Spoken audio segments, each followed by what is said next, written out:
印尼巴厘岛，这个全球游客向往的天堂，如今却陷入水深火热之中。连日暴雨引发严重洪水与山体滑坡，主要受灾区包括登巴萨、巴东、甘雅尔和仁布拉纳，至少15人遇难，数十人失踪，数百人受困，机场关闭，游客被困，热门景点全面停摆。这场灾难究竟有多严重？接下来我们为你全面揭开真相。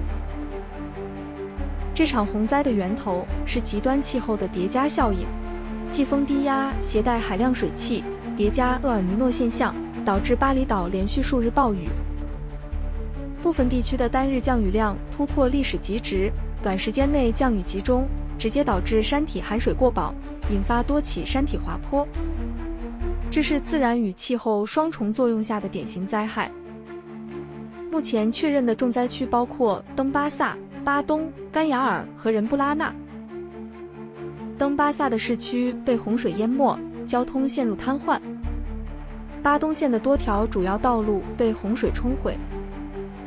甘雅尔的部分寺庙和民居被泥石流掩埋。仁布拉纳的多个村落通讯中断，部分地区完全与外界失联。官方通报显示，至少15人死亡，上百人受伤，仍有数十人失踪。救援人员正在加紧搜救。洪水冲毁了超过1500栋房屋，数千公顷农田受灾，部分稻田被彻底淹没。桥梁和道路遭到严重破坏，城市供水与电力系统大面积中断。整个巴厘岛的经济损失初步估计已经达到数亿美元，数字还在持续上升。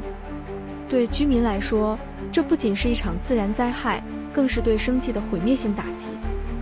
面对突如其来的灾难，印尼政府宣布巴厘岛进入紧急状态。军警、红十字会和地方救援队迅速投入行动，直升机空投饮用水和食物，救援船只穿行在被淹的街道上。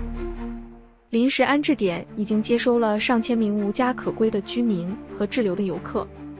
与此同时，国际救援组织也开始提供医疗和物资支持。巴厘岛国际机场多次关闭，航班大规模延误或取消，大批游客滞留机场。乌布、库塔海滩、圣泉寺等著名景点被迫停业，整个旅游业陷入停摆。酒店紧急接待滞留游客，但价格上涨，资源紧张。巴厘岛这个曾经的度假天堂，如今变成了无数旅客的噩梦。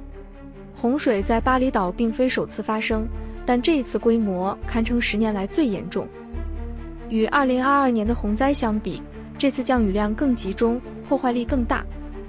历史上的数据表明，巴厘岛的洪灾频率正在逐步增加，这与气候变化和城市扩张密切相关。未来，类似的灾害可能会更加频繁。澳大利亚、新加坡等国已对前往巴厘岛的公民发布旅行警告，多国使馆提醒游客避免前往受灾地区。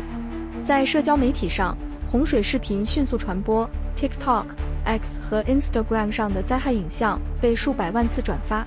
一段游客拖着行李在洪水中行走的视频，引发全球舆论震惊与同情。一位当地居民无奈地说：“洪水把家冲走了，我们什么都没有了。”一名滞留机场的游客则表示：“我已经在机场困了2天，不知道什么时候能回家。”这些声音真实而又沉重，它们让我们看到，这场灾难不仅是数字与画面，更是无数人的亲身经历。洪水不仅冲击了人类社会，也破坏了环境与生态。大片稻田和咖啡种植区被淹没，农民面临颗粒无收的困境。